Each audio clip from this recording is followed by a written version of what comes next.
Salut tout le monde, voilà, Baruch Hashem, comme chaque année, quand les vacances arrivent, on a l'habitude de faire des petites vidéos tous les jours avec une petite halakha, donc juste pour qu'on ait un moment fixe d'études tous les jours. Donc Bezrat Hashem, Bli Neder, on essaiera de tenir tous les jours. Cette année, j'ai choisi comme sujet le sujet de Kiboud Horim, Kiboud Avayem, c'est-à-dire la mitzvah d'honorer et de respecter ses parents. Pourquoi j'ai choisi justement ce sujet-là?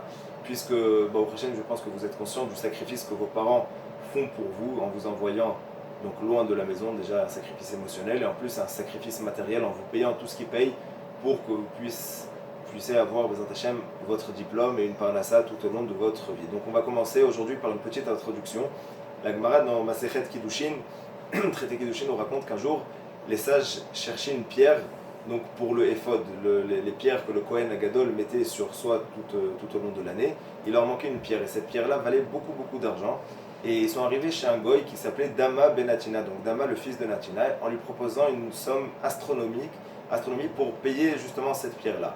Et le goy en question leur a dit: je ne peux pas vous vendre cette pierre-là puisque la clé du coffre où se trouve la pierre se trouve juste en dessous du coussin de mon père, et mon père est en train de se reposer et de dormir. Donc ils ont essayé d'augmenter le prix de la pierre et le goy en question ne voulait rien entendre. Donc on voit déjà comment juste même un goy, d'accord, qui n'a pas la mitzvah de la Torah, mais seulement moralement a compris l'importance de ne pas réveiller son père dans son sommeil pour ne pas lui manquer de respect. La Gemara continue, il nous raconte que l'année d'après, il y a une vache rousse qui est née dans son troupeau. Je pense que vous savez tous c'est quoi une vache rousse. Une vache rousse, c'était quelque chose qui était très rare à l'époque du Beth Amikdash, puisque c'était le seul moyen de se purifier grâce à cette vache-là.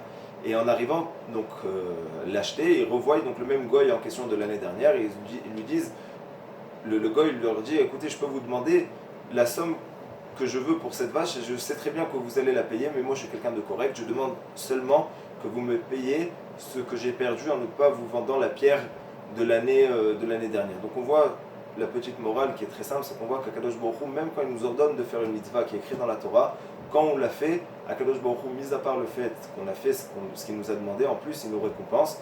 Donc voilà, ça c'est l'introduction pour aujourd'hui, savoir qu'on a vraiment une mitzvah, donc Akadosh Baruch Hu nous ordonne de respecter et d'honorer nos parents, donc faisons-le au mieux. C'est pour cela que Bezrat Hashem, à partir de demain, on va commencer à comprendre à quoi ça nous engage, à quoi ça nous oblige, Bezrat Hashem. Voilà, donc jusqu'à là, je vous souhaite une bonne journée et à demain.